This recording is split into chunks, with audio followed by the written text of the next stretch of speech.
নমস্কাৰ শ্ৰদ্ধাৰ চাৰিদসকল ইনফৰ্মহাবৰ আন এটি ভিডিঅ'লৈ আপোনালোকক স্বাগতম জনাইছোঁ। আশা কৰিছোঁ আপোনালোক সকলো ভালে আছে। শিক্ষা সেতু সম্পৰ্কে এখন অতি জৰুৰী পত্ৰ আহিছে আৰু এইখনেই সেইখন পত্ৰ আৰু পত্ৰখনত বহুকেতবোৰ গুৰুত্বপূৰ্ণ কথা উল্লেখ কৰা আছে। বিদ্যালয়ত অধ্যয়নৰত ছাত্ৰ ছাত্ৰীসকলৰ উপস্থিতিৰ লগতে ছাৰ বাইদেউসকলৰ উপস্থিতিক কঠোৰভাৱে মনিটৰ কৰাৰ ব্যৱস্থা গ্ৰহণ কৰিবলৈ লৈছে অসম চৰকাৰৰ শিক্ষা বিভাগে। প্ৰথমতেই এই পত্ৰখনতনো কি কথা উল্লেখ কৰা আছে সেই সম্পৰ্কে অকণমান চাবলৈ চেষ্টা কৰোঁ আহক।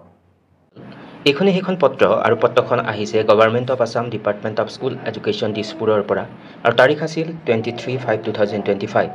এই অংশখিনিত এই কথাখিনিকে উল্লেখ কৰিছে যে প্ৰতিখন বিদ্যালয়ৰ সকলো শ্ৰেণীৰ সকলো ছাত্ৰ ছাত্ৰীক শিক্ষা ক্ষেত্ৰত এটেণ্ডেঞ্চ কেপচাৰ কৰাটো নিশ্চিত কৰিবলৈ ডিৰেক্টৰ অফ ছেকেণ্ডেৰী এডুকেশ্যন লগতে ডিৰেক্টৰ অফ এলিমেণ্টেৰী এডুকেশ্যনে বিদ্যালয়ৰ পৰিদৰ্শকসকলক জিলা প্ৰাথমিক শিক্ষা বিষয়া লগতে খণ্ড প্ৰাথমিক শিক্ষা বিষয়াসকলৰ সৈতে নিয়মীয়াকৈ সভা অনুষ্ঠিত কৰিব।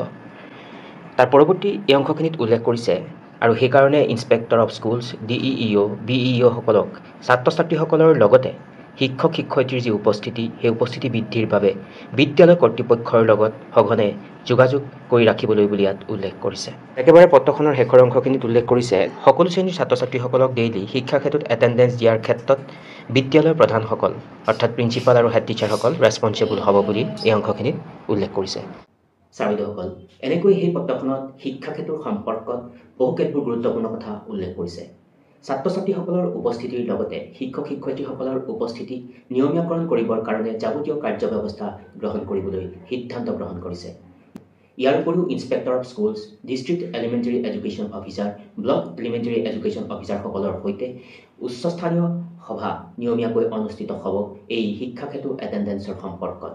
আৰু এটা গুৰুত্বপূৰ্ণ কথা পত্ৰখনত উল্লেখ কৰিছে যে ইতিমধ্যে সেই কথাখিনি ব্যক্ত কৰিছিলোঁ যে inspector of schools, district elementary education officer লগতে ব্লক এলিমেণ্টেৰী এডুকেশ্যন অফিচাৰসকলে বিদ্যালয়সমূহৰ লগত এই এটেণ্ডেঞ্চৰ সম্পৰ্কে নিয়মীয়াকৈ যোগাযোগ ৰক্ষা কৰিব লাগিব আৰু প্ৰতিদিনাখনে উপস্থিত থকা সকলো ছাত্ৰ ছাত্ৰীৰ এটেণ্ডেঞ্চ যাতে শিক্ষা ক্ষেত্ৰত উপলব্ধ কৰোৱা হয় তাৰ কাৰণে বিদ্যালয় প্ৰধানসকলে যাৱতীয় কাৰ্যব্যৱস্থা গ্ৰহণ কৰিব লাগিব বুলি ইয়াত উল্লেখ কৰিছে বা বিদ্যালয় প্ৰধানসকল ইয়াৰ কাৰণে ৰেছপঞ্চিবল হ'ব বুলিও উল্লেখ কৰিছে।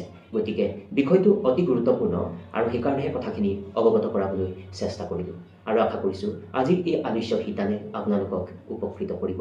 সকলো ভালে থাকিব। পুনৰ লগ পোৱাৰ প্ৰতিশ্ৰুতিৰে শ্ৰদ্ধা জনাই আজিৰ এই আলোচ্য শিতান ইমানতে সামৰি মাৰিছোঁ। সকলো ভালে থাকিব।